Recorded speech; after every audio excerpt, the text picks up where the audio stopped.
अस्सलाम वालेकुम स्टूडेंट्स, आज हम करने जा रहे हैं 10 बायोलॉजी में चैप्टर नंबर 1 और हमारे टॉपिक्स होंगे gaseous exchange, what is breathing and what is respiration process. तो चलते हैं गैसियस एक्सचेंज की तरफ और इसको डिफाइन करते हैं कि किस तरह इसकी डिफिनीशन होगी। तो चलते हैं डिफाइन करते हैं the exchange of gases between organisms and environment through diffusion process. यानी डिफ्यूजन प्रोसेस के जरिए जो ऑक्सीजन ह्यूमन बॉडी में अंदर जाता है और कार्बन डाइऑक्साइड को हम बाहर निकालते हैं, तो ये हाई कंसंट्रेशन से लोअर कंसंट्रेशन में होगा। जिस तरह मैंने यहाँ लिखा है कि हाई कंसंट्रेशन से लोअर कंसंट्रेशन में जब हमारे गैसेस अंदर या बाहर इन्वायरमेंट में जाते हैं तो इसको हम कहते हैं गैसियस एक्सचेंज। अब हमारे पास कौन से गैसेस होंगे? ऑक्सीजन होगा, यानी ऑक्सीजन हम अंदर की तरफ ले जाते हैं, डिफ्यूज करते हैं हाई कंसंट्रेशन से लोअर कंसंट्रेशन तक। और इसके अलावा जो कार्बन डाइऑक्साइड है तो उसको हम बॉडी से बाहर एनवायरनमेंट की तरफ हाई कंसंट्रेशन से लोअर कंसंट्रेशन में छोड़ देते हैं। ठीक है, तो इसको हम कहते हैं गैसियस एक्सचेंज।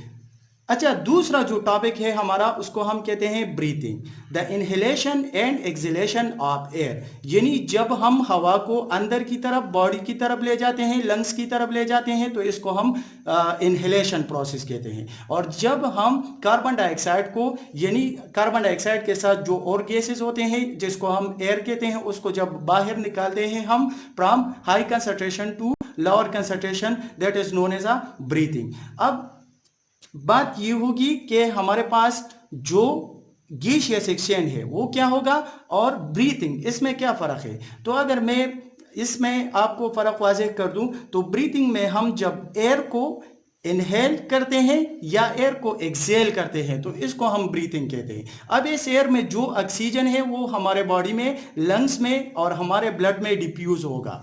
ठीक है, और जो हमारे ब्लड में कार्बन डाइऑक्साइड है वो लंग्स में डिफ्यूज होगा। तो ऑक्सीजन ब्लड में जाएगा बाहर एनवायरनमेंट से, और जो कार्बन डाइऑक्साइड है वो आपके बॉडी से बाहर एनवायरनमेंट में चला जाएगा। तो जब सारे एयर की इनहेलेशन और एक्सहेलेशन होगी तो इसको हम ब्रीथिंग कहते हैं। जबकि हमारे पास ऑक्सीजन या कार्बन डाइऑक्साइड की जब डिफ्यूजन होती है तो इसको हम गैसियस एक्सचेंज कहते हैं। तो इस एयर में हमारे पास ऑक्सीजन या कार्बन डाइऑक्साइड मौजूद होता है, जो हम ऑक्सीजन को इनहेल करते हैं और कार्बन डाइऑक्साइड को एक्सहेल करते हैं। तो जब इन गैसेस की बात होगी तो इसको हम गैसियस एक्सचेंज कहते हैं, और जब एयर की बात होगी तो इसको हम ब्रीथिंग कहते हैं।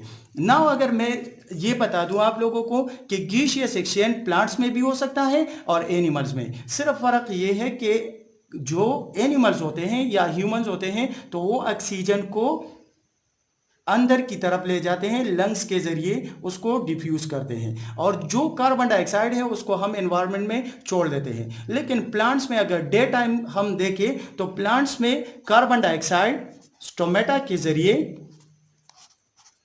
डिफ्यूज होता है। ठीक है, और जो प्लांट्स में ऑक्सीजन होता है, ऑक्सीजन तो वो एनवायरनमेंट को देते हैं। ठीक है, डे टाइम की अगर हम बात करें तो कार्बन डाइऑक्साइड नेसेसरी होता है प्लांट्स के लिए, तो डे टाइम में ये कार्बन डाइऑक्साइड को एक्सचेंज करेगा, डिफ्यूज करेगा, और जो ऑक्सीजन होगा तो वो स्टोमेटा के जरिए बाहर इन्वायरमेंट में छोड़ देगा। लेकिन अगर हम नाइट टाइम की बात करें तो प्लांट्स ये प्रोसेस उल्टा करता है। ठीक है, अगर मैं बात करूं तो ये ऑक्सीजन को डिफ्यूज करता है बॉडी में और कार्बन डाइऑक्साइड को बाहर निकालता है। तो day time carbon dioxide body की तरफ जाएगा प्लांट्स में और ऑक्सीजन बाहर की तरफ जाएगा प्लांट से। अगर हम नाइट टाइम की बात करें तो कार्बन डाइऑक्साइड बाहर की तरफ जाएगा प्लांट से और ऑक्सीजन प्लांट्स के अंदर जाएगा। तो ये प्रोसेस उल्टा होगा। अगर हम एनिमल्स की बात करें तो एनिमल्स डे टाइम भी और नाइट टाइम भी ऑक्सीजन को इनटेक करते हैं और कार्बन डाइऑक्साइड को एनवायरनमेंट की तरफ छोड़ देते हैं। तो इसको हम ब्रीथिंग कहते हैं जब एयर की बात होगी, और जब गैसेस की बात होगी तो इसको हम गैसियस एक्सचेंज कहते हैं। चलते हैं अगले टॉपिक की तरफ जो है रेस्पायरेशन। रेस्पायरेशन क्या होता है? दो तरीके से हमारे पास रेस्पायरेशन है। एक को हम कहते हैं एनारोबिक और दूसरा हमारे पास है एरोबिक। इसमें क्या फर्क है? इसमें ऑक्सीजन के जरिए रेस्पायरेशन होगी। अब मैं बताता हूं कि रेस्पायरेशन क्या चीज़ है। और इसमें नो ऑक्सीजन, इसमें ऑक्सीजन की इन्वॉल्वमेंट नहीं होगी। इसमें क्या फ़र्क है और ये हमें एनर्जी किस तरह देंगे, ये मैं फर्दर में आपको बताने जा रहा हूँ, ठीक है।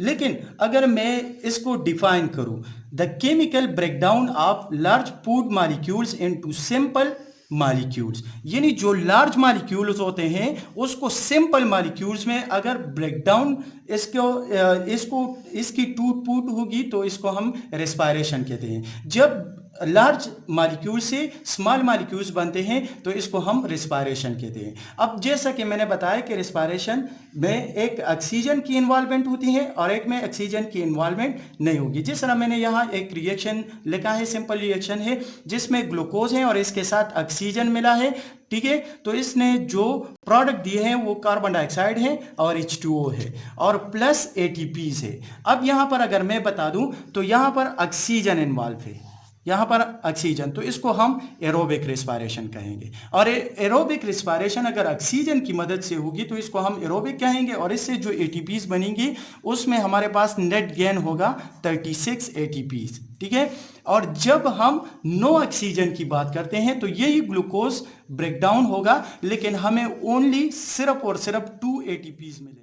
अच्छा, रेस्पायरेशन रिएक्शन में हमारे पास जो प्रोडक्ट बनते हैं वो है 6 कार्बन डाइऑक्साइड एंड 6 H2O। अब चलते हैं पिछले पेज की तरफ दोबारा। यहाँ पर मैं आपको एक इंपॉर्टेंट बात बताना चाहता हूँ। अगर हम देखें तो गैसियस एक्सचेंज प्लांट्स में भी हो सकता है, प्लांट्स में भी हो सकता है और एनिमल्स में भी हो सकता है। लेकिन अगर हम ब्रीथिंग की बात करें तो ब्रीथिंग ओनली अकर इन एनिमल्स। ब्रीथिंग के लिए प्लांट्स के साथ कम्प्लेक्स वे नहीं होती, लंग्स, ट्रेकिया, अल्वेलाई, सेक्स वगैरह नहीं हो सकते, तो इसलिए हमारे पास ओनली एनिमल्स में ब्रीथिंग अकर होता है और गैसियस एक्सचेंज प्लांट्स एनिमल्स दोनों में अकर होते हैं।